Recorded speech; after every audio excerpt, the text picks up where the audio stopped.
Hey everybody, welcome to another episode of Purple Insider. Matthew Coller here, back inside the Purple Insider studios. Just got off the plane from Newark, where I flew out of, and guess what? I'm ready to talk about football with you guys again. What a win for the Minnesota Vikings over the New York Giants. I feel like that win alone has just taken a jolt of energy into the Minnesota Vikings fan base that they so badly needed after JJ McCarthy got hurt, because it felt like when McCarthy got injured that it was going to take not just a win over the New York Giants, but a decisive win, and a win where everyone could get excited about the next week in order, like a win that was convincing enough to be able to talk yourself into this will be a good game against the San Francisco 49ers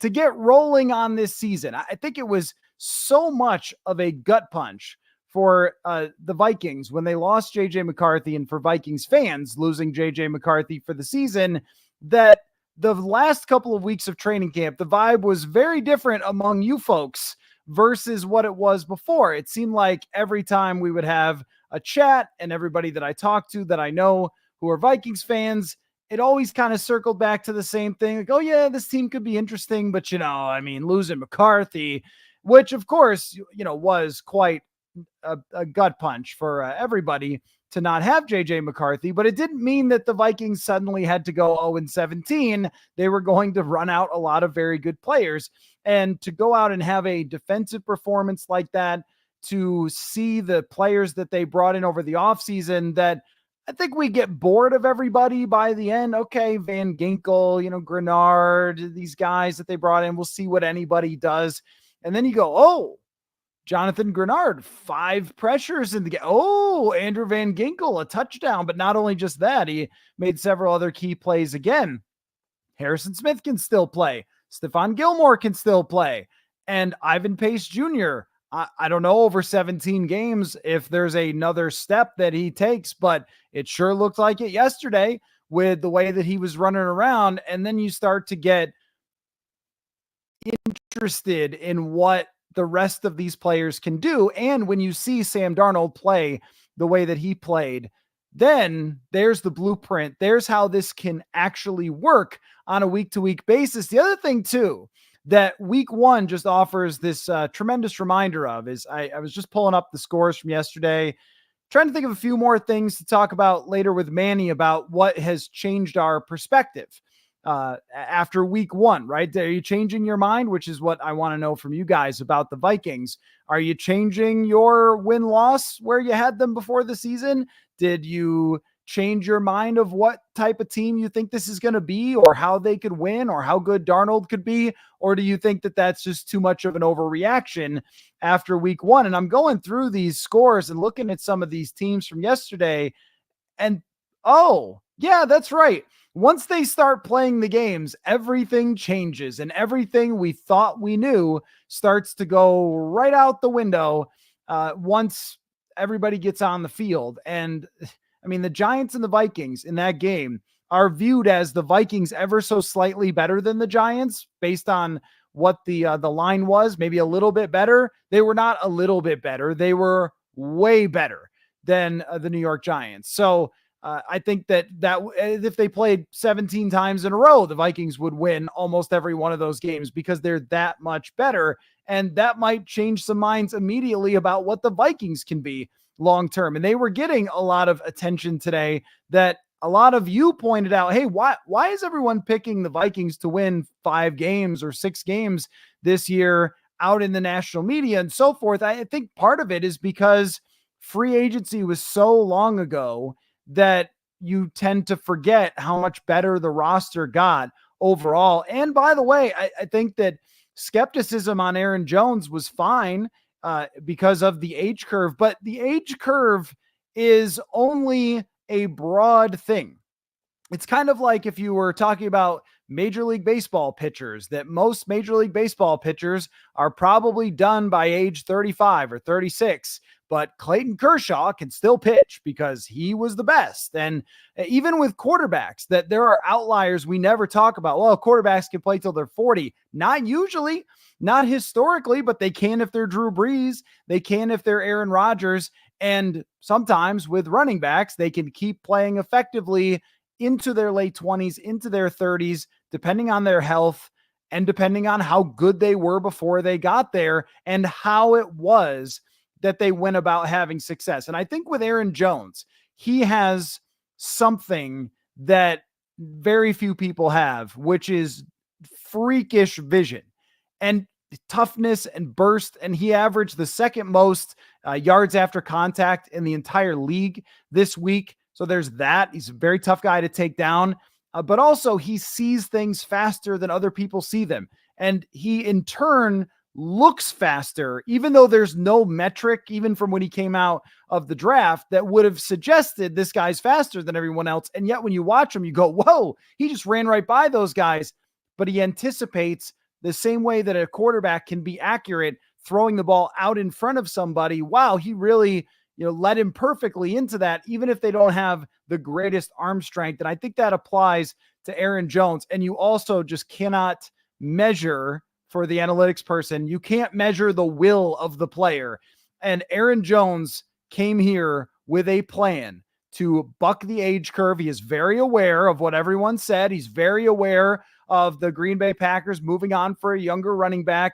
And he wanted to prove that that is bogus and that he came with a plan to try to show that. And in week one, he most certainly did. And that was something, well, how much is he really going to help the offense? The answer is a ton. And as we go forward, we'll see if that sustains week in and week out, which might be the reason that some of you could look at this game and go, hey, great game, 1-0. That sets up for them to have a decent enough chance to be going throughout this schedule and survive to the point where you get to play the weaker part of the schedule, where you get to play a rookie quarterback in Caleb Williams against this defense, or you get to play Will Levis and maybe he'll just go and throw you the ball like he did yesterday for the Chicago Bears. There's beatable teams. The Jacksonville Jaguars completely blew it yesterday. Beatable teams down the road. It's all about surviving this early part of the season. And when Jones looks the way that he does, Aaron Jones looks the way that he does. Yesterday, it was Daniel Jones passing, Aaron Jones running, Patrick Jones sacking Daniel Jones. Got a little confusing at times. Even in writing my article, I was like, I need to write Aaron Jones to make sure everyone knows who I'm talking about here.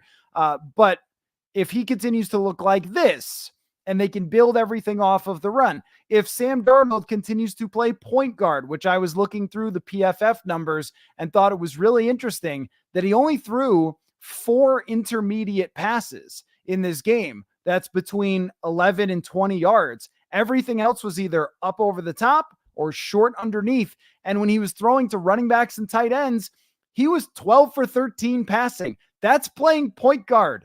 And if Sam Darnold can continue to do that and play point guard and have a lot of his passes go underneath, short stuff, and then occasionally let one rip and hit on a bigger play, then they can do this. Then they can be in all of these games. And if the defense is playing like this, so at least you saw that it was possible. It's not a guarantee of what's going to happen because we never know.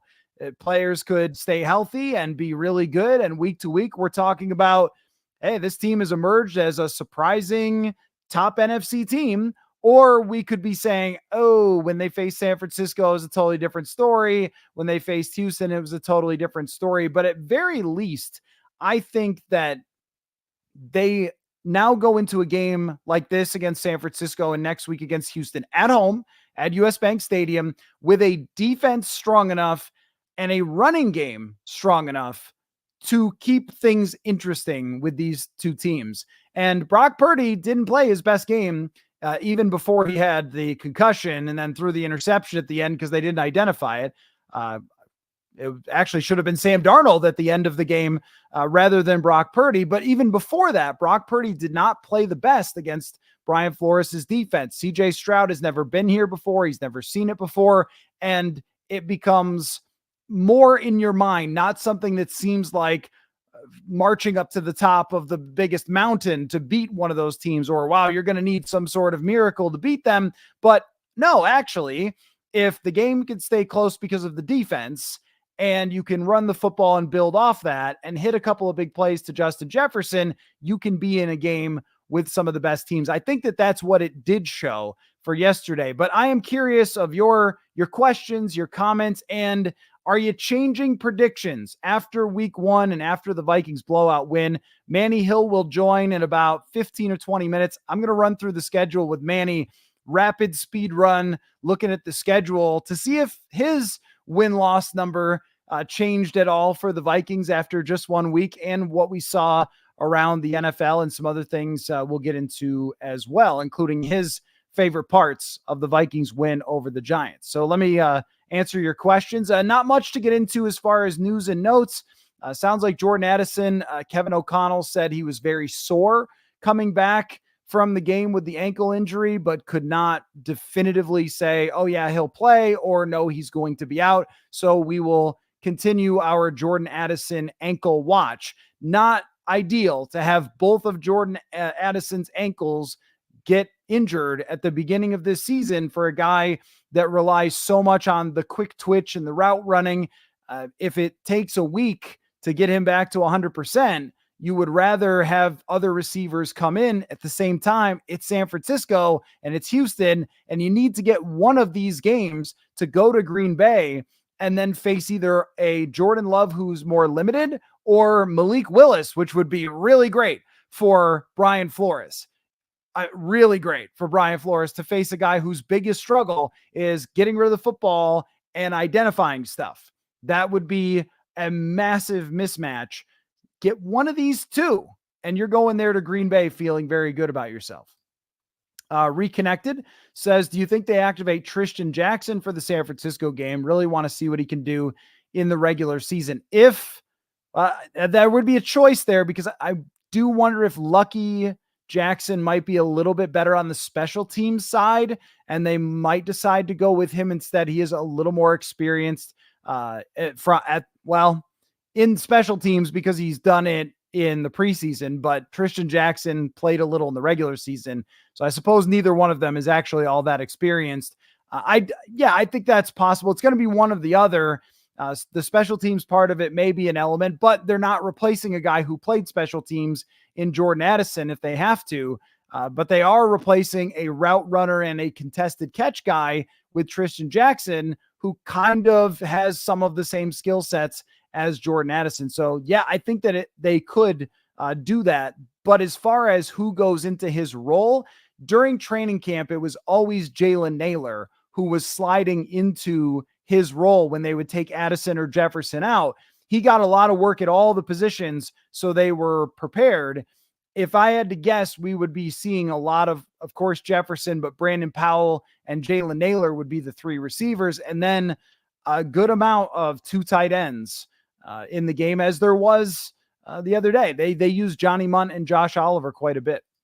JP says, I'm being overly negative, but losing 2 timeouts in a drive in the third quarter was not good. To beat San Francisco, we can't do that. With Addison out, we'll need to run more and finally work in some screens. So I think that the road element of that probably played into it. First time working with Kevin O'Connell. They'll at least have that under their belt going into this week. But being at US Bank Stadium, it would be inexcusable if they had the same type of issues, because you don't have the noise factor going with you. I do think, overly negative is more of nitpicky, but you're not wrong. It is nitpicky in a game like that where everybody played so well to say, what about the timeouts? That sounds like you're looking for just about anything that might have gone wrong. But I can't disagree with you, because I had the same exact feeling myself when they used the 2 timeouts that, hey, you're going to need those in those close games. This can't happen. And it shouldn't, because they're going to look at what happened there. And also they're going to be at home at US Bank Stadium. And as far as running more, I mean, I thought there was a time a little later in the game when Darnold threw the interception that they could have started the process of just running all the time. And I think we saw from the carry counts where the trust lies from the coaching staff when it comes to the running backs. And this is where an RB3 would have been, that was not Myles Gaskin, would have been kind of useful. I know they wanted to try to get 100 yards for Aaron Jones, but at the end of the game, you just don't want Aaron Jones or Ty Chandler in there. You don't want either one of them to have some fat guy fall on them and sprain an ankle when you're trying to mess around and get 100 yards. I really think you need a Myles Gaskin, but somebody who can actually move forward. It just doesn't feel like Myles Gaskin has a whole lot of juice. They seem to like him, but not really like him enough to actually be on the roster. They didn't go out and get any other RB3. That would have been a place where they could have used him. The screen game, they didn't even try.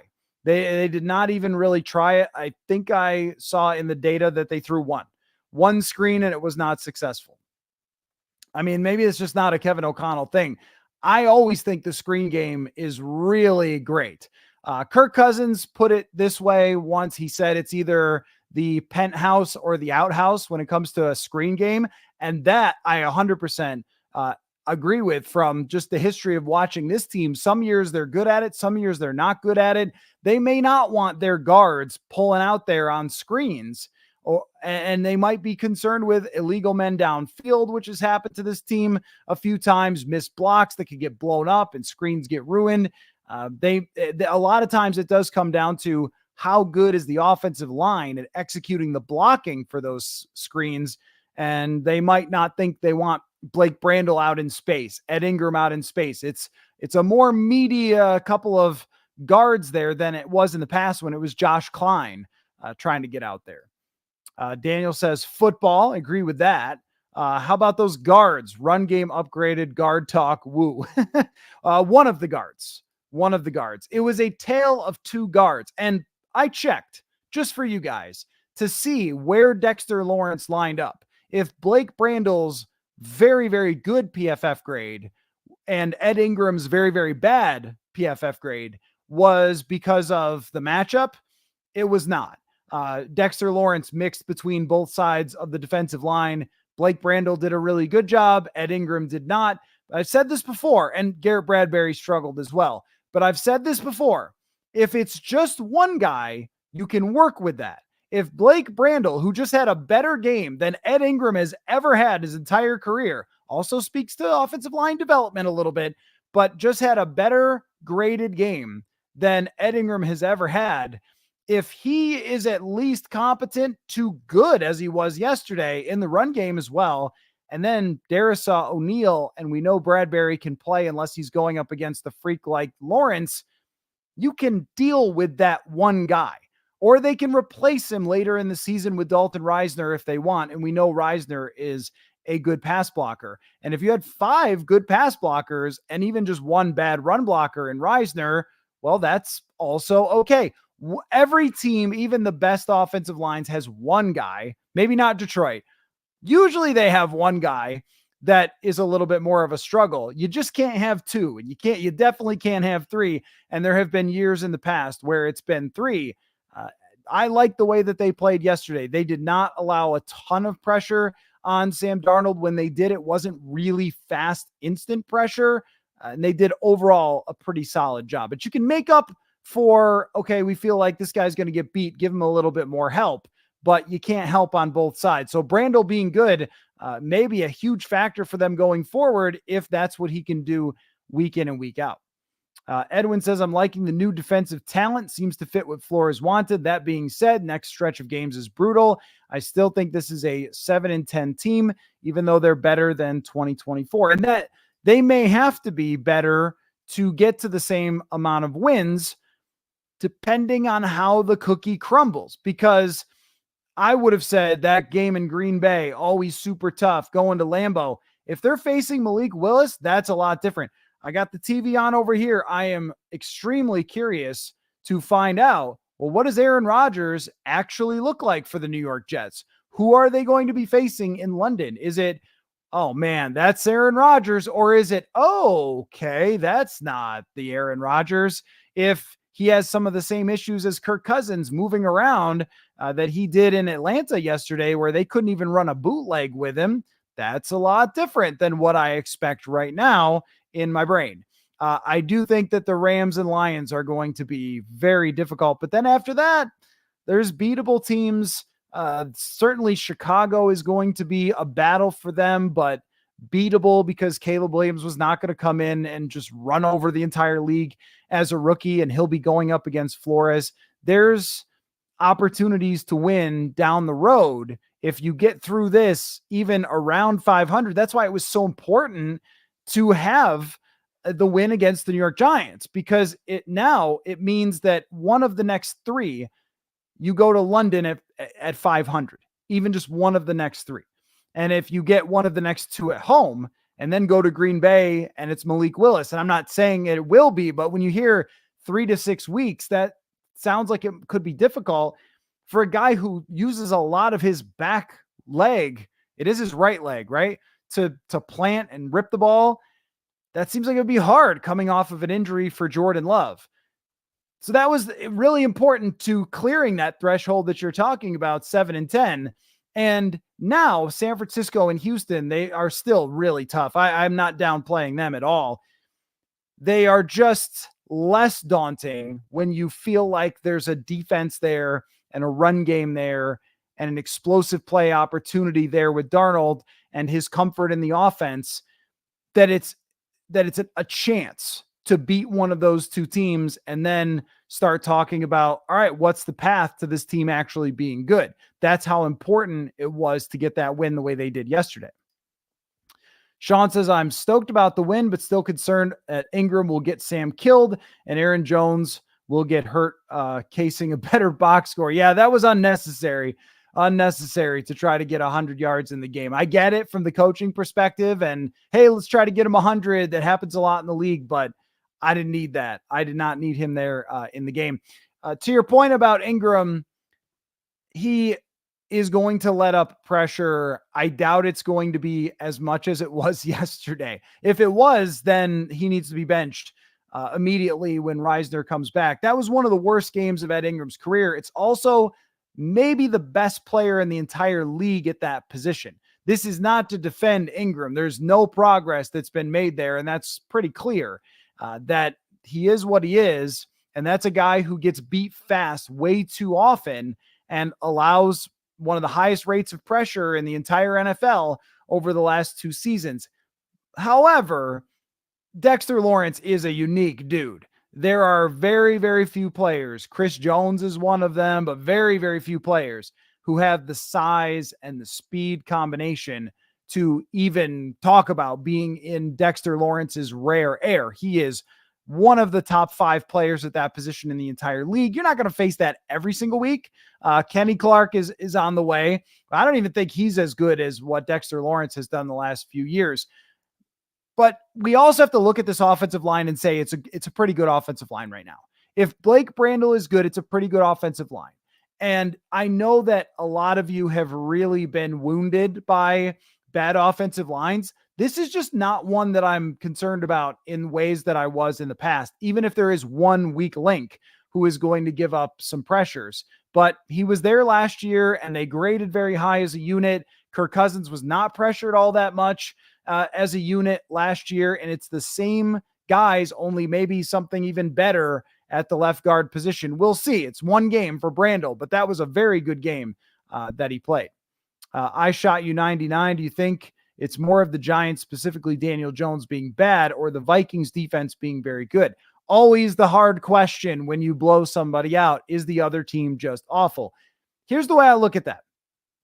If you have the Minnesota Timberwolves playing against who's bad in the NBA, the Brooklyn Nets, let's just say they're bad. I don't honestly know if they are bad, but if the Brooklyn Nets are bad, so let's just say that that's who they're playing, and they end up beating the Brooklyn Nets by 30 points, and then they have to play the Denver Nuggets. I think that it says something that they beat Brooklyn by that much. You can't totally just dismiss that, because we saw over the years totally mediocre Vikings teams struggle against other teams that were like the Giants. We saw them make bad quarterbacks into better looking quarterbacks. It doesn't mean that they'll play toe to toe with San Francisco, but I think blowouts mean more than maybe they're given credit for. And this has been studied and found in basketball that blowouts are more indicative of how strong your basketball team is than if you win a lot of close games. Sort of stands to reason. One score games in baseball, a team can have a closer blow a bunch of saves and lose out on a season, or they can get a bunch of saves and win out on a season when you're always playing close games and maybe you're not that great. Whereas if you are blowing people out as a baseball team and outscoring them by 200 runs, well, that's a good thing, right? That means that you're probably pretty good. So I think that it is telling about the defense. Again, nothing guarantees anything in the NFL. Things change so much that it's not like I could say, oh yeah, Brock Purdy, look out, pal. I mean, but when we look at who was playing, we got $22 million guy over here, big contract guy, Andrew Van Ginkel over here, Ivan Pace, who was good last year. None of it was fluky. That's what these guys have done throughout their careers. That's what makes me think, yes, the margin of victory had a lot to do with how bad Daniel Jones is, but not what they did. Let's get Manny Hill in the building. What is going on, Manny? Hang on. Let's get us like this. There we go. Little purple border for us. Let me ask you this, and also let me put on my headphones so I can hear you. I was just talking about whether it was Daniel Jones being bad or the Vikings being good and what that means toward them going forward. So why don't we pick up there? Got a ton of great questions. We can run through those. I've demanded that now you pick the schedule to see if you're way more optimistic than before. So we'll do that. We'll talk about some other things around the league. I have to change the channel to football. So while I'm changing the channel, you answer the question. Go. Yes. I think that's my answer. Was it Daniel Jones being bad or the Vikings being good? I think the answer is just yes. I think Daniel Jones is terrible. We said this Thursday that he's just not good. But I also think that this defensive unit is really, really good. And I think it was on full display. We'll get into this a little bit later, but Andrew Van Ginkel, man, my goodness, it's fun to watch. It really is fun to watch him just kind of be a force and just be all over the place on the defensive side of things. So yeah, I think it was just a combination of both things. I think both things can be true. I think that, Daniel Jones sucks. and I think this is going to be a really good Vikings defense really all season. I don't need everything that I report from training camp to come to fruition during the season because you can't predict stuff and it's very difficult to know how someone's actually going to play when they get out there. But every time I watched Andrew Van Ginkel in training camp, I was like, whoa, this guy really has something.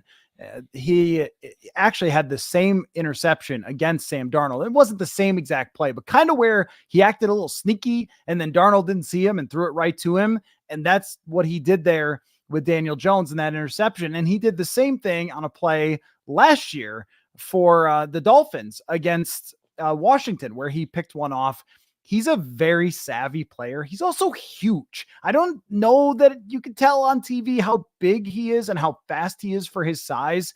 But for somebody like that to be able to play in coverage, blitz, make plays for them, blow up guards when he has to, like he did yesterday, he is an absolute force. And when you want to know how good Brian Flores is at this, I present you Andrew Van Ginkel and Ivan Pace Jr. There is something that Brian Flores understands. And I think what he calls it is this guy loves football. I think that's what he calls it. But it means this guy's an aggressive psycho who will go out there and just play his butt off and has great instincts and all those things because he seems to be really in tune with what that is. And IDing a 5th round draft pick, Andrew Van Ginkel, when he was in Miami and finding this role for him and developing him to the point where he's this kind of star, such impressive work. And then we see it among other guys as well. So I think that you're right though, but when a good team plays a bad team, you should blow them out. And that's what you did. I don't think it's a 1-to-1 with that means you'll play with San Francisco next week, But if they had played them close, I would be giving them way less credit. If Daniel Jones threw for 250 yards and had a good day and they beat them by 3, okay, well, that's an okay win, but I don't think it's as meaningful going forward. Let's see. I assume this is pronounced Dak, D-A-C-Q. I always thought this was a fringe playoff team as long as Sam is average. Do you think after watching yesterday, Manny, that Sam Darnold can be average? Yeah, I think he can be average at least. I think he has a chance to be really good. I think, and again, taper your expectations. It was the New York Giants defense he was going up against, but the Giants have some guys on their defense that are serviceable. I mean, Dexter Lawrence, man, that guy is poor Ed Ingram. He just had no shot, especially early in the game. So that defensive front with Kayvon Thibodeau as well in there, that those are guys that are pretty good players. Dexter Lawrence is borderline great player in this league. But I think Darnold handled it really well, and I think he showed that he can kind of operate this offense. You just have to hope he can kind of limit the mistakes. But I think what he showed yesterday is that he can run this offense, and at the very least, he can be good. It doesn't mean that he's not going to have a bad game at some point this year, but I think it shows that he's competent. He can make the throws, and he's on a team that's probably more talented than any other team he's been on. I mean, save for him being a backup in San Francisco last year. I think he can do this, and I think he can be really productive. Well, when we talk about average, it's always a sliding scale in the NFL because it depends on what's going on around you. Average being the accumulation of everybody in the league. And this year is not good for quarterback play. So it seems just through 1 week. There are a lot of young quarterbacks playing, and there are a lot of bad quarterbacks who are playing. There are a lot of teams that are playing. This is what I think is happening, Manny, that years ago, if a team drafted a quarterback and it didn't work out and they weren't all that good, they would just say, all right, let's go get a journeyman backup. Let's try to survive. Maybe we'll draft and develop the next guy or get another opportunity. Now, what teams seem to do is we're going to draft you, make a bet on you, stick with you for a really long time, and see if this plays out. Because even last year with Bryce Young, you could have seen enough to say, okay, well, you got to do better than Andy Dalton to come in and compete with this guy because we're going to try to win football games. And instead, what Carolina said was all eggs are in the Bryce Young basket. They didn't make any attempt to get another quarterback who might be able to play because everybody knows the benefit is if it's really bad, then they get to draft Carson Beck or whatever quarterback they want next year at the top of the draft. And this goes for the Giants as well. Drew Lock is not a reasonable option to actually compete with Daniel Jones, but this team has to try to justify it. So around the league, what you have is a handful of true elite franchise quarterbacks, young guys who might be the next whatever, like Bo Nix having a tough time or Caleb Williams, and then hopes and dreams after that. Just hoping and dreaming. And I think that's why it was such a bad week of quarterback play. If it continues like this, Sam Darnold being the 12th or 14th best quarterback might not take him being Hercules out there. It might just take him being competent compared to the quarterback play we're seeing in a lot of different places. Yeah, and even a guy like Anthony Richardson, who has a super high ceiling, but we just haven't seen enough of yet because he got hurt so early in his rookie season last year. And yesterday we see him make a few plays, but then it's like he completes under 50% of his passes, so you still don't really know okay, what level is he actually going to get at? We know what the ceiling is because of all the physical talent, but can he continue to grow and develop it? There's just sort of that unknown guy. And again, to your point, the Colts are just going all in with him. This is the guy. We invested a high draft pick in him. We're going to let this thing play out, rather we go 5-12 or 12-5.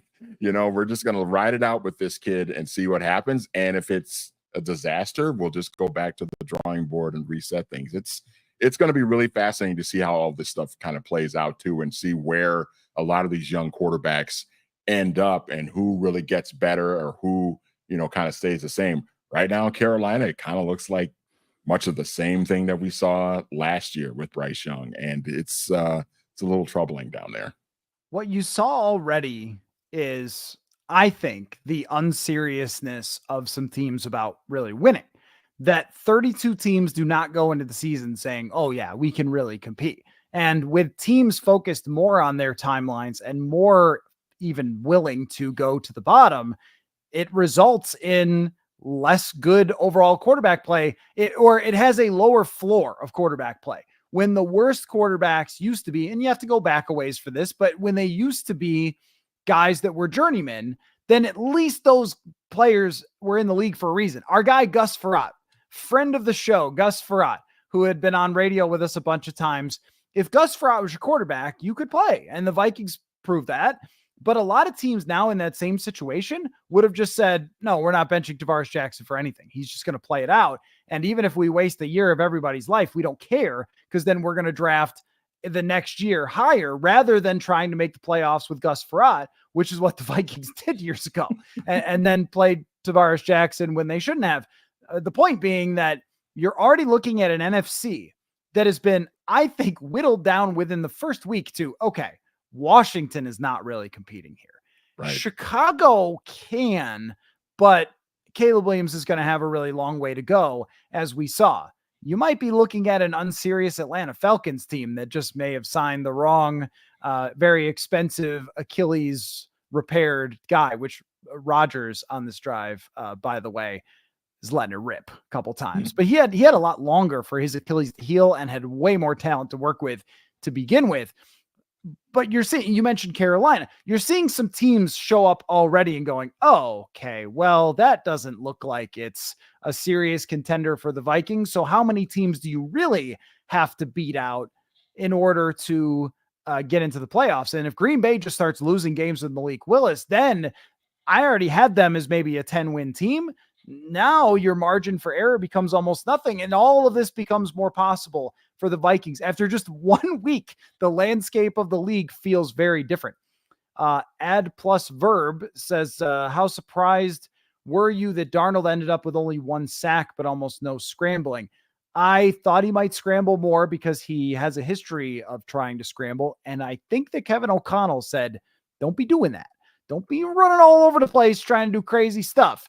If it's not going right, throw it out of bounds or just make sure you check it down. One interesting little factoid that I found about Sam Darnold's history was that he was not often responsible for his own pressure compared to the rest of the league. I would have thought a guy like this who didn't succeed, he must have been holding on to the ball too long, and PFF tracks this. He didn't have high numbers, and yesterday he was responsible for 0 of his own pressures. Right guard was responsible for 54% of them, but this overall blocking unit can be good enough with just one weakness to avoid having Sam Darnold do too much of that stuff, which I think speaks to the idea of him potentially being an average quarterback. Yeah, 100%. And I think, to your point about Kevin O'Connell telling Sam, don't run, don't be doing that, which I see in the comments, somebody quoted, don't be doing that. That might be a new bit now for us. Don't be doing that.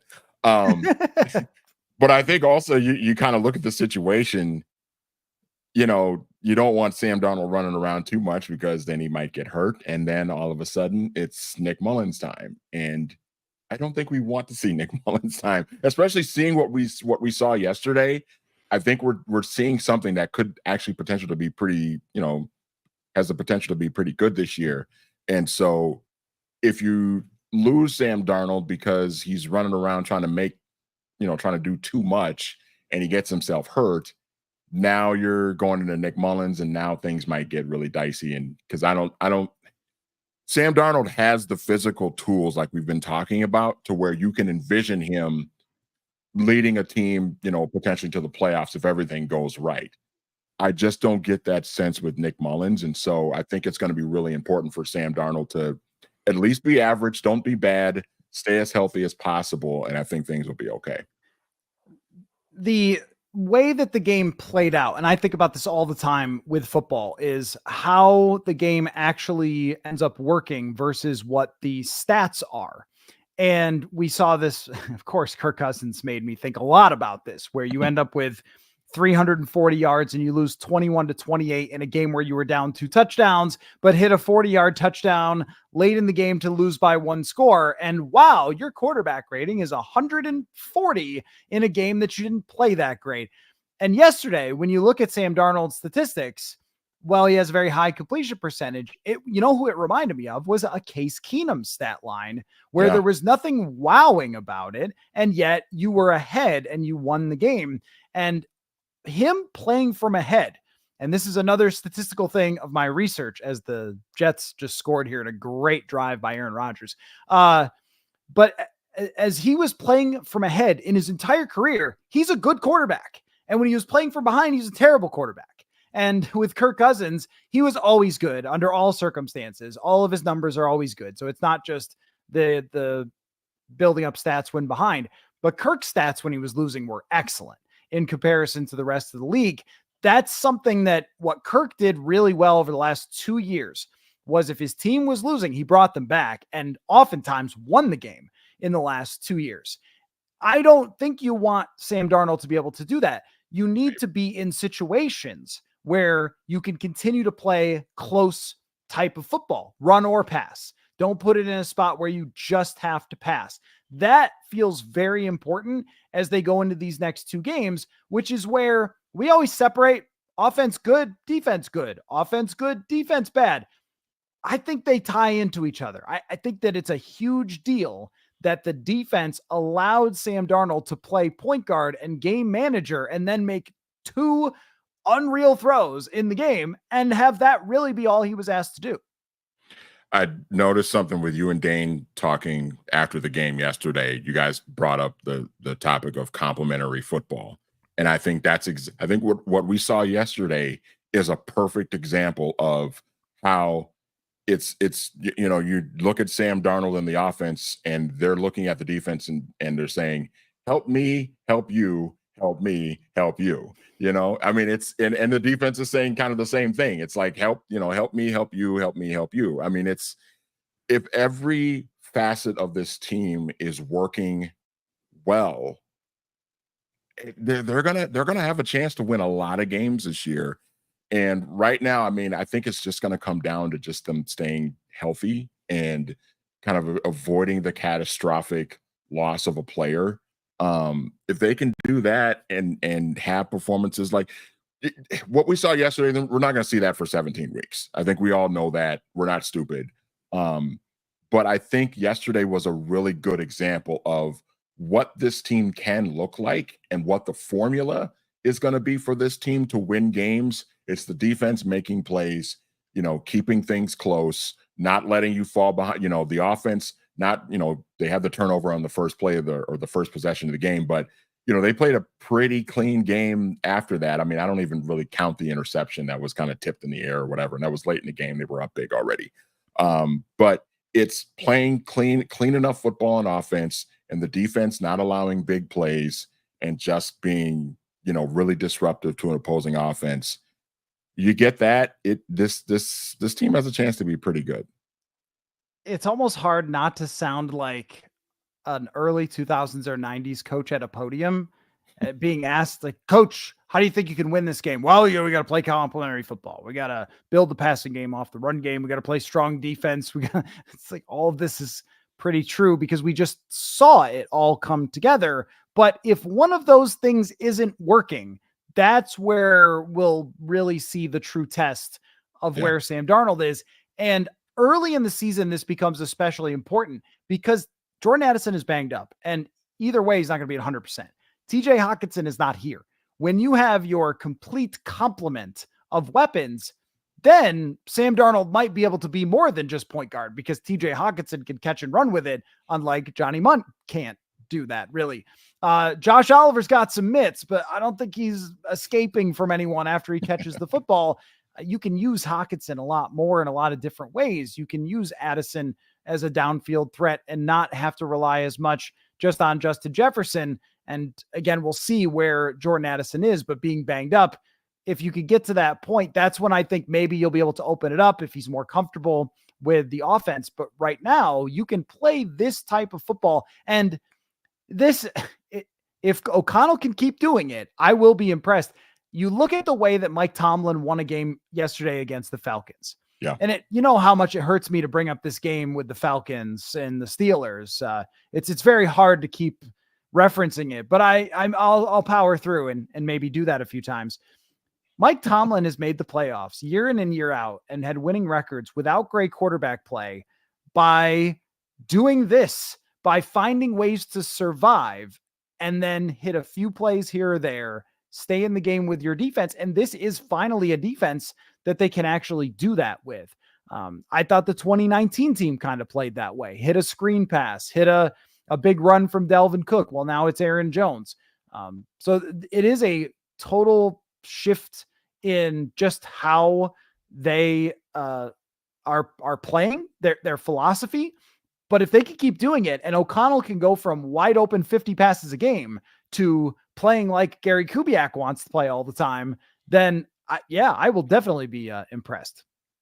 A little thought here on the 49ers. Nick says, tonight's game may very well be informative. My gut tells me the Jets and 49ers may be more of paper tiger than real. The 49ers, you can never really count out because Kyle Shanahan is so good at his job and they have so much talent overall. But if Christian McCaffrey is not playing against the Vikings next week, see, this is what I mean. You never know whether the football universe is going to show up and just be like, screw you this year. That's how it felt last year at the beginning of the year. Or if they're going to say, hey, how about you play those 49ers without Christian McCaffrey? Or, hey, how about you play those Green Bay Packers without Jordan Love? That's the one thing that we don't really know how the luck thing is going to bounce. But if he doesn't play, that's a good break for them. I still wouldn't discount how tough San Francisco is going to be, though.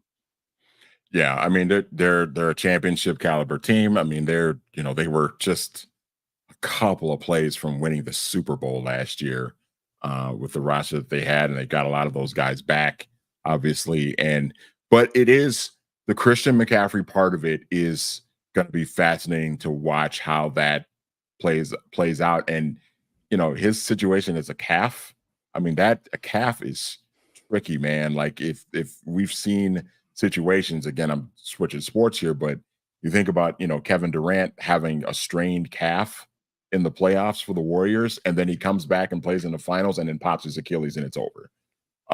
So the 49ers have got to be really delicate with this situation with Christian McCaffrey, and obviously he's sitting out tonight.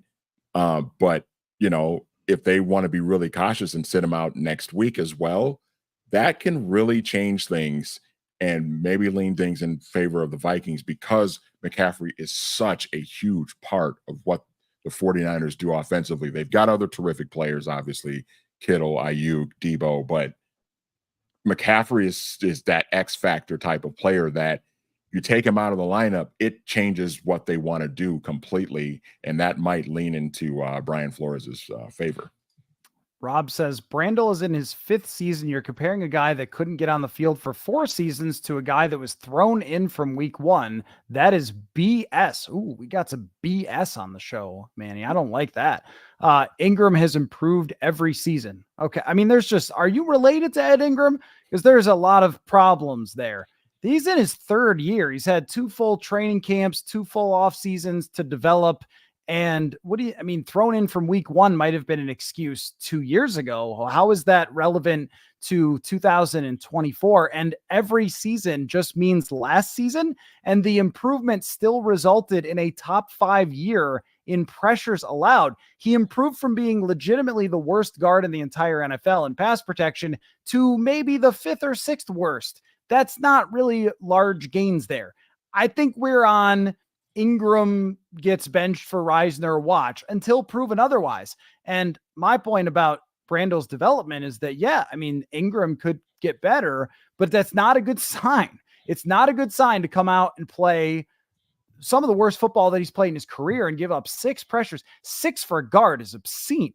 I mean, that's what you would expect if you're facing Micah Parsons as a left tackle and not as a guard, even if you are going up against Lawrence. But Brandel went up against them too, and Lawrence had more pressures than anyone in the league through tonight and probably will continue to have that. That's not just, well, he had kind of a tough day. It was a catastrophic day for a guy who's had way more catastrophic days than are acceptable for a starting guard. So that's all you can really say about it. They're going to have to consider Reisner at that position if they aren't holding on for dear life through these first few weeks, or there's not major gains. The opportunity is there for him, and they've given him more than enough time to be able to figure out if he can do this or not. Mark says, I know it's only one game, but not impressed by Caleb and his weapons. They did not play well. That is very true. And also Rome Odunze came out injured in this game. And I believe Keenan Allen went into it maybe with some limitation. I just think, Manny, that when you watched Caleb Williams in college, we all saw the same thing. The guy holds onto the ball for a really long time, and his first instinct is to scramble.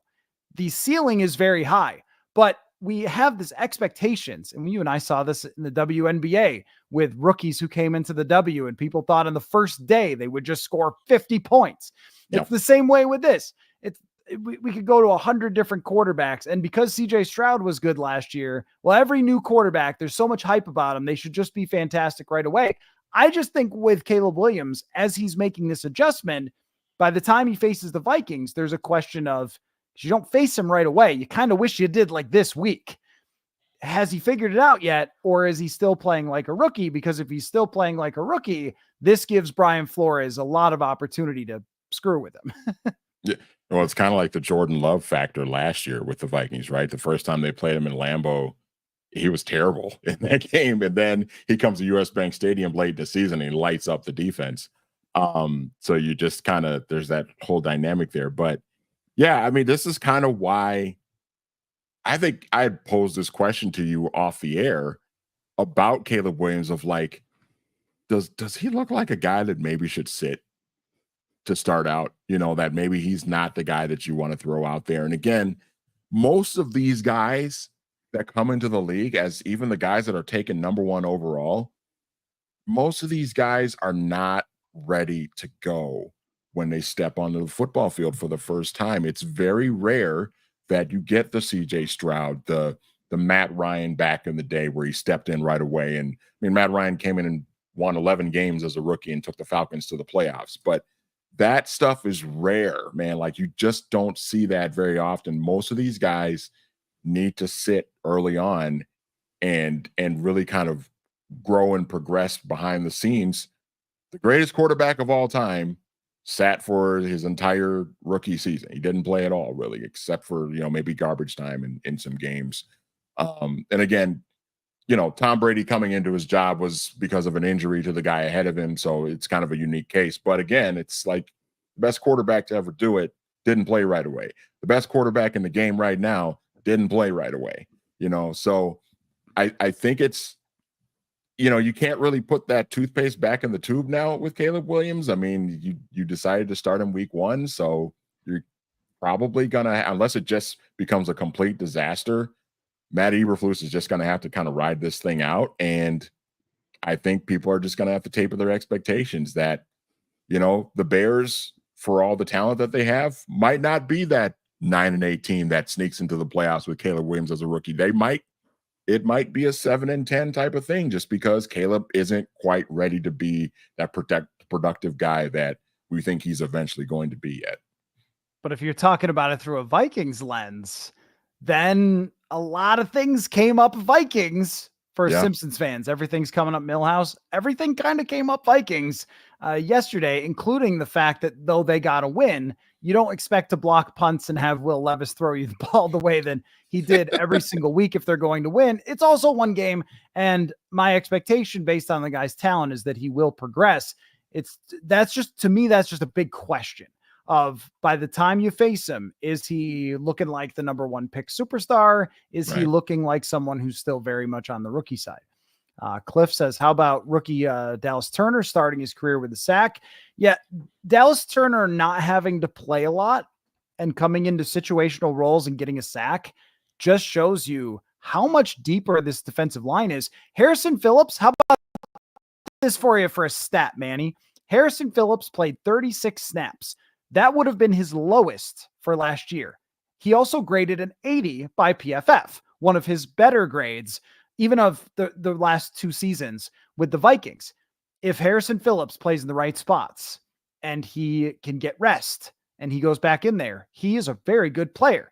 If he plays 68 snaps in a game, he's not a very good player.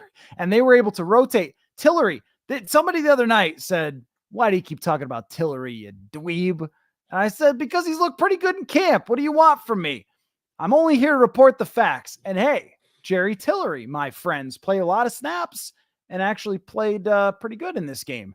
Not a guarantee he'll be the greatest defensive tackle ever, but they can actually rotate them unlike they were last year. So a good sign for Dallas Turner. That was the only noticeable rep that he had in the game, but that's okay. That again, they can develop him and not have to ask him to be Jonathan Grenard, who was an absolute beast in that game. Jonathan Grenard could be Jonathan Grenard. One more question. Is there questioning of the Diet Coke? Yeah, it was on sale. The Diet Dr. P, that's always my go-to, but it's gotten expensive out there in the soda world. So I gotta, if I'm going to be going to East Rutherford for you folks, I got to save a few nickels and dimes over here. No Dak to Mini. I don't think Dak's going anywhere. I think he's pretty well set. How about that? You talk about this. Actually, let's talk about this real quick. I'll read the comment, but I want to talk about things where you were already trying to pimp your home run after 1 week, which is ludicrous. No Dak to Mini says Vikings refuse to address backup quarterback for years. Amazes me how teams are willing to live and die hoping the starter makes it through the season. The problem is there's only about 5 good backup quarterbacks in the league. But what you could do, Teddy Bridgewater's not in the NFL anymore because teams always opt to play the younger guy. Teams could pick up. Teddy won 7 games with Denver, but nobody wants that. They used to want that. They used to want somebody who would keep them competitive and maybe hang around in the race. Now they want to draft high. And they would rather stick with a Bryce Young and just let him lose and lose and lose and lose, no matter how bad it is, because they know they're going to get that high pick for next season. And a lot of teams are doing this rather than signing a Teddy Bridgewater, a Tyrod Taylor, and letting them start and win 7 or 8 games. That's just kind of a fact of life in the league. But there's 5 or 6 backups who are clearly better than 5 or 6 starters, but teams are saying, no, we don't really want that. But as far as priors, I got some home runs. I want you to think of yours from week 1, where previous opinions now look amazing just today, and who knows where they'll go from here. Number 1 is all off season. I said, don't worry about the drama with the Dallas Cowboys. Don't worry about it. That's just Jerry Jones thinking it's 1993 and he needs to get the NFL on the front page because he's old and crazy. They will get the contracts done, and Zimmer's defense is going to be a freaking beast. They have so much talent. That's a team I think is still going to be great. They were really great. Also, I started a mild controversy in Cleveland when I said on their radio after joint practices, your offense stinks. I don't know why, what delusional people you have there watching practice, but Deshaun Watson has not gotten any better, and it's awful. And then they're ready to, you're Vikings guy. No, guy who's watched a lot of NFL practices guy is what I was. Looking pretty tough there, Cleveland. Oh, yeah, and another sexual assault allegation is out against Deshaun. Yeah. Way more allegations than touchdowns since getting to Cleveland. So not a good scene there. You hate to see when someone gets exactly what they deserve. And that's what Cleveland deserves. So there's 2 of them for me. What do you got? What home run do you want to toss the bat and dance around the bases on for week 1? You remember last year in the spring leading up to the 2023 draft, you and I would have texting conversations, and I texted you a little bit about my thoughts on Will Levis. Oh, yes. Yeah. And you know that I wasn't a huge fan. I watched him play quite a bit at Kentucky, most people that know me knows I'm a Tennessee Vols football fan, so I watch a lot of SEC. And I saw Will Levis go up against my Tennessee Vols defense, which was not very good in 2022.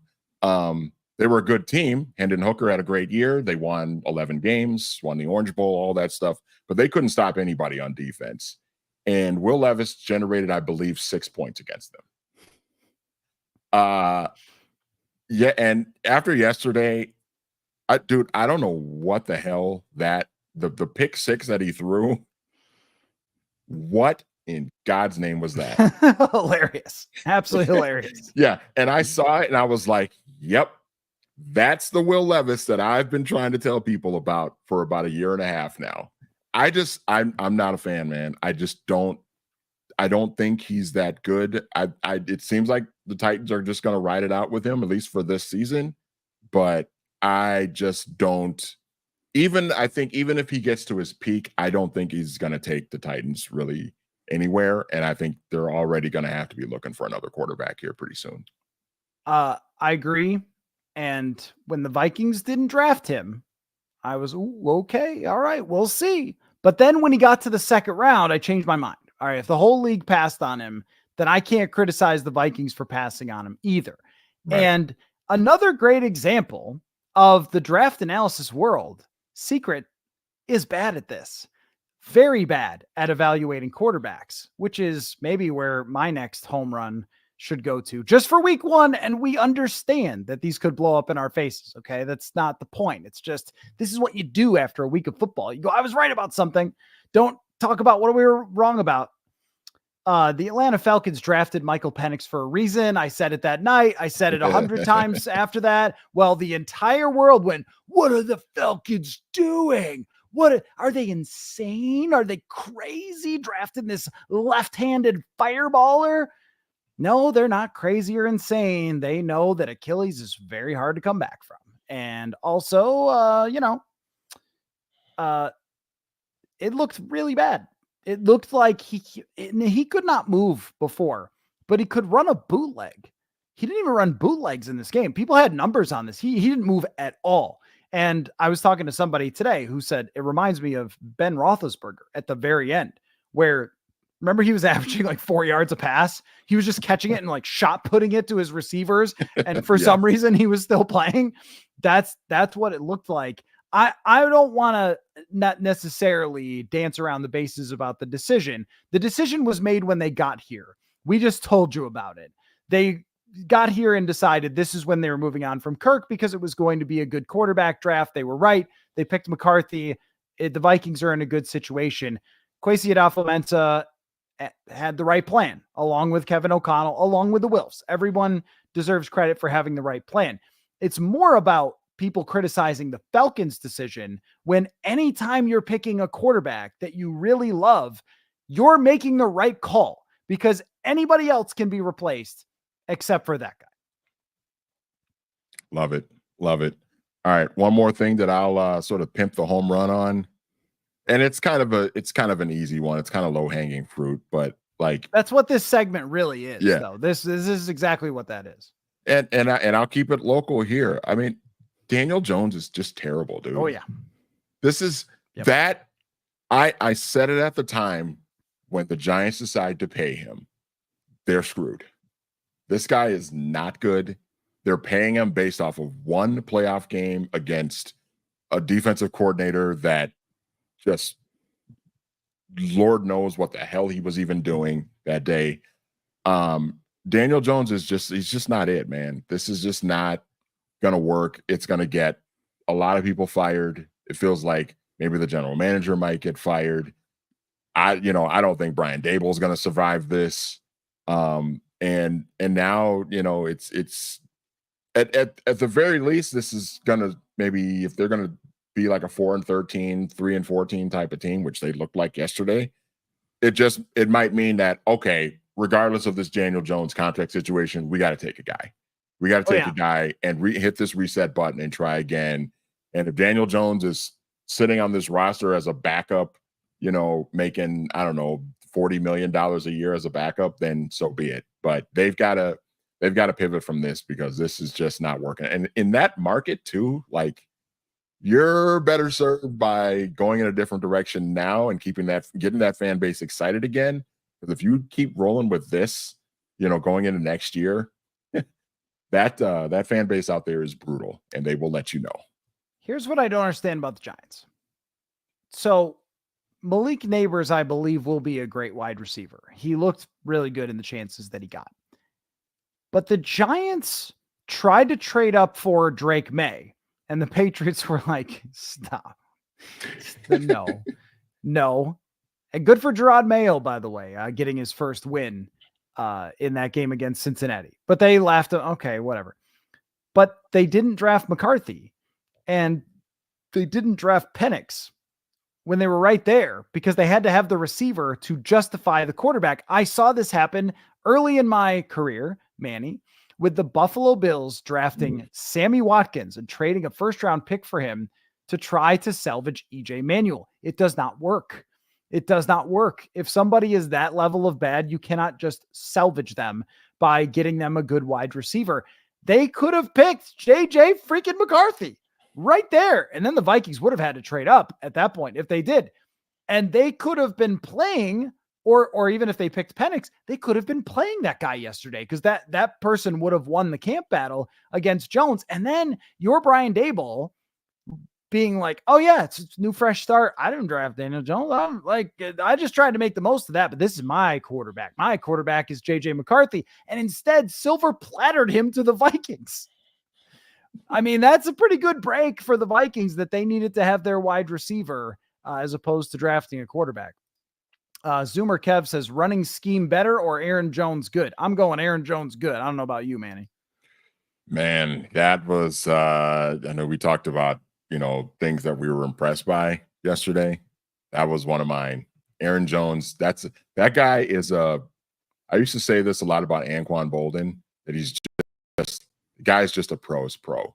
The guy just knows how to play football, knows how to play his position, understands what he needs to do week in and week out. And Aaron Jones is that guy, man. He just looked like a professional running back yesterday. And again, the question mark with him is always health and everything. Can he stay healthy for a full season? But when he's out there, he absolutely knows what he's doing, where he needs to go. It's a major upgrade over what this team had last year. And, and I think it's nice that he's at the forefront, and that means that Ty Chandler can kind of roll instead of having the entire weight of the running game on his shoulders. Yeah, Aaron Jones was a stud yesterday, man. That was really fun to watch. There's something about him. He reminds me so much of Patrick Peterson, where it's a guy who's a little past his prime, and Peterson was much older, but you're just wowed by him, by his intelligence, by his toughness, his preparation. Yes. And there's something different about this guy. I can't put my finger on it. I know for Peterson, it was because he's one of the greatest athletes to ever come out.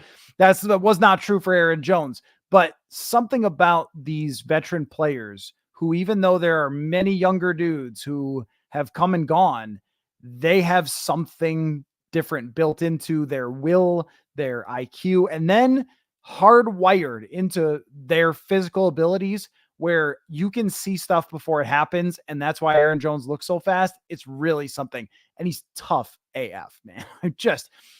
He averaged 6 yards after first contact.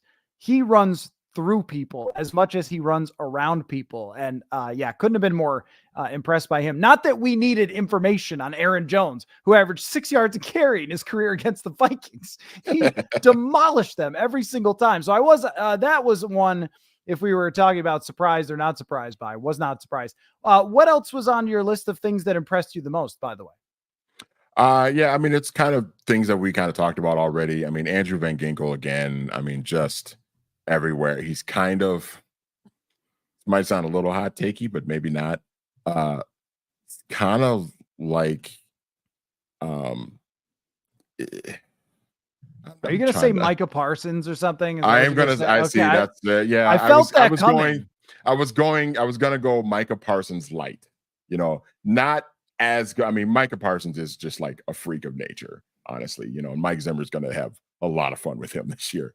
But Andrew Van Ginkel is kind of that same type of player in that he's all over the field. He just makes things happen. If his defensive coordinator just lets him loose, a lot of big things are going to happen. And we saw it with that pick six yesterday. That was one of the most unbelievable just individual plays I've seen a defensive player ever make in my life. And that was and to your point, you talked about this yesterday. He's done that before. We've seen him make plays like that before, which is even more impressive about him because he's another one of those guys. You hinted at it. Same kind of thing we talked about with Aaron Jones. He's a professional football player. He knows exactly what he's supposed to do. He's very instinctive as well. And he's going to be a major, major factor for this defense all year, and provided he can stay healthy again. We say that about everybody, but he was a monster all over the field yesterday. It was fun to watch.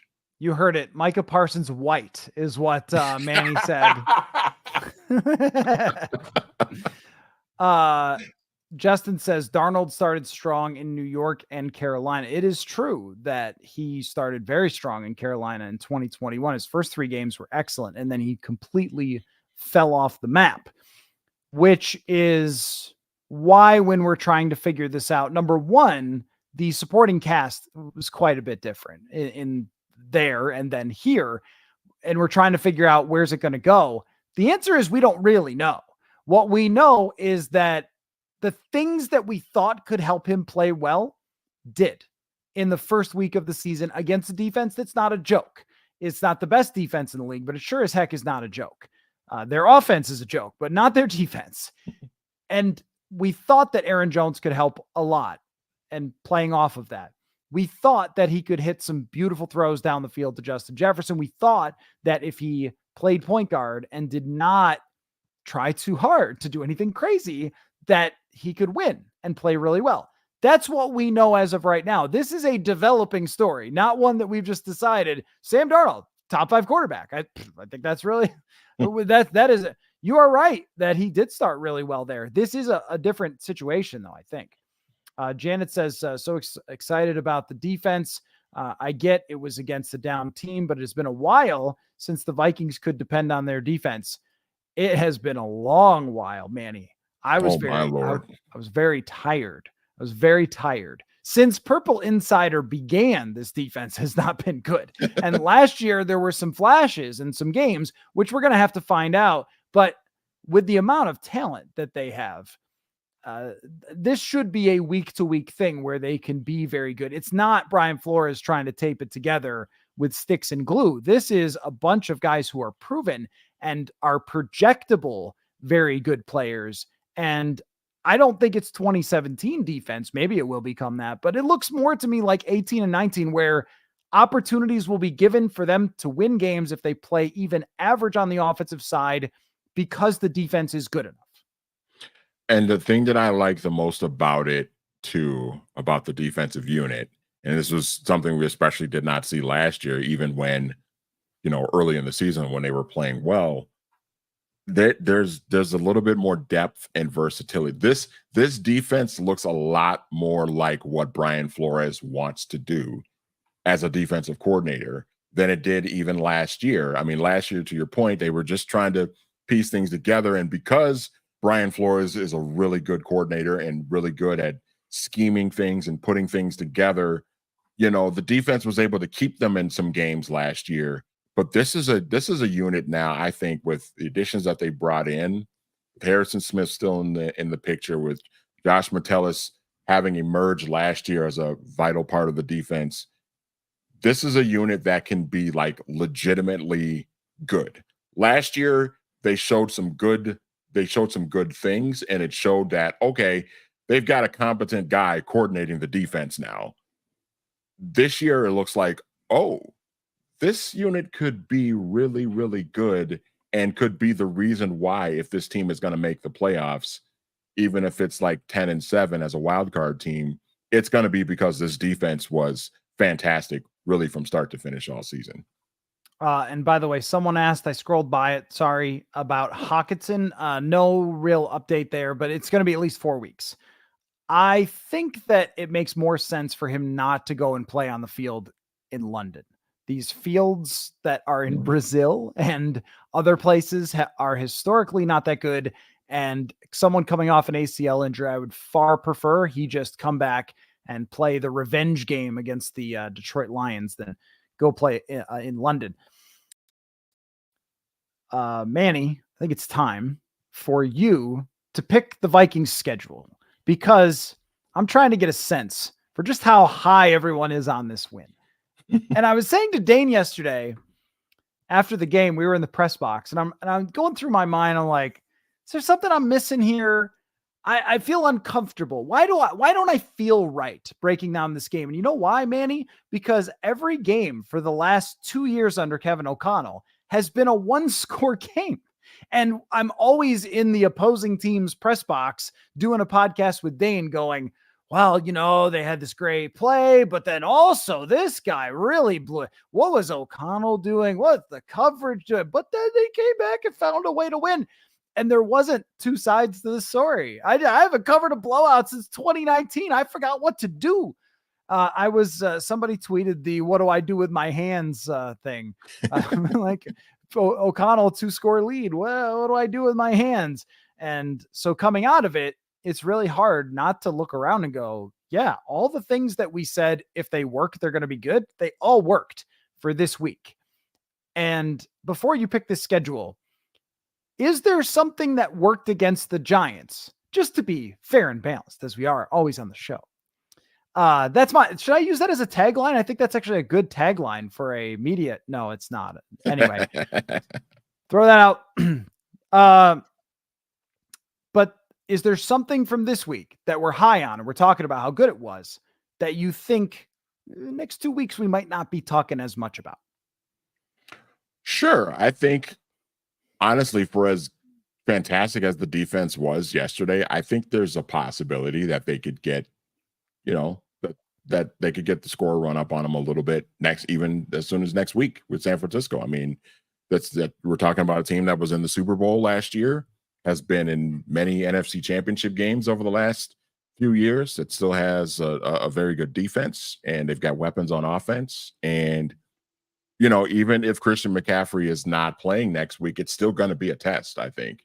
Him being out changes what they do offensively, but it's still with those receivers. And, I think Brock Purdy is legitimately good. We could argue all day if he's like top 10 or top 7 quarterback in the league, whatever. He's a good quarterback. He started in the Super Bowl, played pretty well in the Super Bowl. He's very capable of, making things challenging for you on the defensive side. So, yeah, I think for as great as the defense was yesterday, and I think overall they're going to be very good all season, there's a chance that, we see them get maybe lit up a little bit next week. I think that's definitely possible. Specifically the corners for me. Yep. It was an easy game to play corner because your team was sacking or intercepting Daniel Jones a lot, or he was just throwing it to nothing. Shaq Griffin, Stephon Gilmore, they looked fine. Byron Murphy looked fine, but that group will be, as you said, tested a lot more against San Francisco, and especially against the Houston Texans. That battle of former Bills, Stephon Gilmore and Stephon Diggs, that'll really be something. Maybe before the game, we can all chat about our favorite wing choices when we were in Buffalo. I usually have that conversation with offensive linemen. If they like David Questenberry, I was talking to him about something else. I was like, what was your favorite wing place in Buffalo? There was no hesitation. He was just like, it's an art form, dude. The offensive linemen know what they're doing. So let's have you pick this schedule and see where you come out on the 2024 Minnesota Vikings, now having just a tiny morsel of information about this squad. So we start 1-0 against the New York Giants, and now on to San Francisco at home. Will the Minnesota Vikings win this game this week at US Bank Stadium? I'm going to say no. Okay. I think it'll be close, but I think I'll say no. And we're gonna speed run this so it doesn't take the next 9 hours. So yeah, pick and then one sentence. Houston Texans on September 22nd. Revenge games everywhere. Yes, all over the place. I'm gonna say that's a win. Okay. All right, let's go at Green Bay. This one's a hard one to pick because we do not know what Jordan Love's status is, but we do know at very least he would be limited if he played. I will say win because if he is limited, I think that really works in the Vikings' favor. 3-1 start would really be something for the Minnesota Vikings, who are only picked to win 6 this year by the betting markets. New York Jets in London. I'll put that as a loss. Okay. Rodgers has looked pretty good. Jets team has a lot of talent, especially on defense. Bye week. How about this? Nobody have any driving incidents, and that's a win. On to Detroit on October 20th. They will play that at US Bank Stadium. Loss. Okay. The Los Angeles Rams at Los Angeles, but really not that much at Los Angeles. It is a Thursday night, so there could be more Los Angelians than there were the last time we were in Los Angeles, where it was extremely purple. Plus, it's a great team now, but it's still at Los Angeles, October 24th. Can't wait for that one. I will call that a loss. Okay. Indianapolis, where we get to see up close Anthony Richardson throw the ball the farthest we've seen since Favre in the state of Minnesota. I think Anthony Richardson will make a lot of really wow plays in this game, but I will say the Vikings find a way to win it. Okay. So you have them at 4-3. Am I right? 4-4? 4-4. 4-4. Okay. Going up against Jacksonville at Jacksonville with a 500 record. That's a place where we could see a lot of Vikings fans. Oh yes. Oh yes. Oh yes. I can't wait for that. I've already worked out the golf trip with Dane and Paul Hodowanik. We're doing it. Yeah, that will be a away home game for the Vikings, and they will come away with a win. Jacksonville's a really hard team to figure out, aren't they? I mean, they're playing great yesterday, and then they just melt down. I don't know. That seems to be who they are under Doug Peterson. But are they really going to change coaches for a third time with Trevor Lawrence as their quarterback? I guess they might not have a choice. Right. Tennessee, November 17th at Tennessee. Will Levis sucks. That's a win. All right. Easy breakdown there. At Chicago, a place where the Vikings are always totally fine. And I don't remember anything ever happening that went wrong. It's the third consecutive road game. A lot of traveling. That's a house of horrors. We know it. That I will put that down as a loss. And I think to your point earlier, Caleb Williams will be playing better by then. Okay. Fair enough. I usually don't pick the Vikings at Soldier Field because gestures at everything in the past. Arizona, December 1st. Arizona looked good against Buffalo yesterday. They did. If this game was in Arizona, I would probably pick the Cardinals, but I'll pick the Vikings being at home. All right. Atlanta, Michael Penix and the Atlanta Falcons come to US Bank Stadium December 8th. If it's Michael Penix, I will pick the Falcons.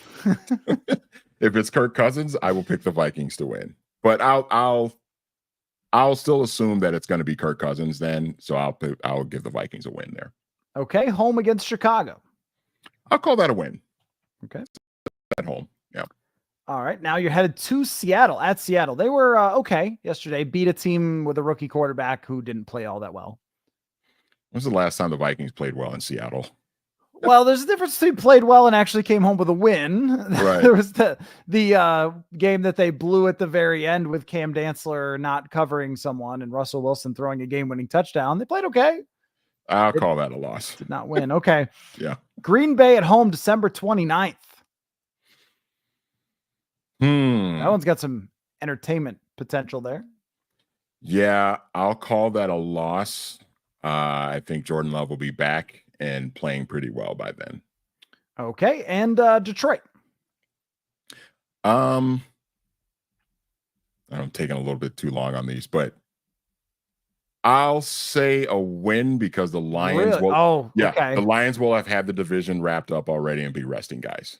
So and the Vikings will be fighting for a playoff spot, so they'll be serious. If I've counted correctly, now you think they're going 10-7. Okay. Okay, Manny. I'll take it. You were at, and if I miscounted, someone let me know. But that's what I had. That's what I had.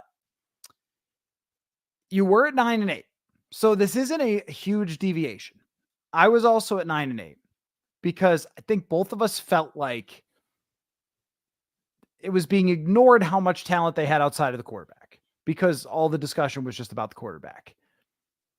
I also think that 10 wins would be a lot for Right. for this team still with the schedule that they have. But if they can get through this first run of games, then this can be a much better season than people expected from them. You know what? I forgot to do the ad read, so I'm going to do that now before we call it a night. I mean, you can hang around for it if you want. You don't have to. So just, do you want to dance or something while I'm doing it? Yeah, play some music though, and then I'll okay. dance. All right. Well, hold on. Let me do that. I'll get you some music so I can do the ad read, and then we'll put a bow on this. Let's do this. There you go. All right. Okay. Now maybe I should do this ad read with a little bit of rhythm. Okay. No, I won't try that. US Cellular noticed that the way we use our phones has gotten ironic. We try to put our phones down for dinner, but the menu's on a QR code. That's ironic. We hit like on social media posts that we don't actually like, which is ironic, which is why US Cellular created Us Mode to help us reconnect with each other and use our phones less ironically. A phone company wanting people to use their phones less? That's ironic. Let's find us again with Us Mode from US Cellular. Visit uscellular.com/built-for-us to get started. Maybe I need a little auto-tune here to get started. I was at went to see the Locks at First Avenue last night. Oh man, I'm jealous. Yeah, that was a good time. This music is a little bit of a deviation away from not quite the same. Not quite the same. No. All right. Final word, because after this, then we put it in the past. We move forward. We'll have Jeremiah Searles on, break down some offensive line play, and then we switch to San Francisco. So put your final word on week 1 for the Minnesota Vikings. I was just really impressed all around. We talked last week about we thought they were going to win this game, but if they lost it, then it was kind of like, ooh, things could be kind of ugly here. But they passed with flying colors yesterday. They were just all around just a really good football team, and I think that has me still excited because I think this team is going to be really interesting and fascinating to watch how they kind of navigate the schedule. So off to a nice start. I'm happy to see it. A day later, I don't need this to continue. There we go. A day later, because when you're doing the post game, and this will happen sometimes where people will go back and be like, well, you said this. And a lot of times it's just, I just saw it. I get a chance to review it. I ran to the locker room, heard what they had to say, ran back upstairs, trying to remember all the details, trying to get it right. But it's kind of a adrenaline type of instant reaction. Can't always be a perfect breakdown. But then the next day you get a look at things and you look at all the numbers. PFF puts out their stuff and you go back and you see everybody's reaction. And I came away feeling like the uncertainty of this is now mixed with the excitement level of uncertainty as opposed to dread. And every week when we show up at the stadium now, it will feel like, what's this going to be today? As opposed to feeling predictable, which has happened in the recent past, very predictable over some seasons. Instead, is this going to be really good today? Is this not going to be really good today? Is this going to be a 10-win team? Is this a total fool's gold from the Giants because Daniel Jones is so bad? When people say stuff like that, well, it's just the Giants. Like, well, I can't tell you that you're actually wrong because you could be right and you could be wrong. And none of us really know. And that has created a new dynamic within the fan base surrounding this team. If they had barely won or if they had lost, I don't really know what we'd be saying about this because it would be, well, could be a long season, folks. Strap in. It might get bad. And instead it's all right, strap in. It might be interesting. And that's where I'm at. So go watch Monday Night Football. San Francisco's playing pretty well right now, despite not having Christian McCaffrey. But this looks like it could be a pretty entertaining game. And everybody, thanks for all of your questions, all of your comments. Great stuff. We'll be doing this again during Thursday Night Football on Thursday night. Live show on Wednesday is all me answering questions. So show up on Wednesday night, all questions. I think I'm going to start probably 7 o'clock, and we'll have a good time there. And I'll have the report of what I ascertained from TCO Performance Center. From Kevin O'Connell talks that day, Sam Darnold talks that day, open locker room on Wednesday. So excited about that. Thanks as always for your time, Manny. Thanks everybody else for watching as always. And don't forget, football. Football.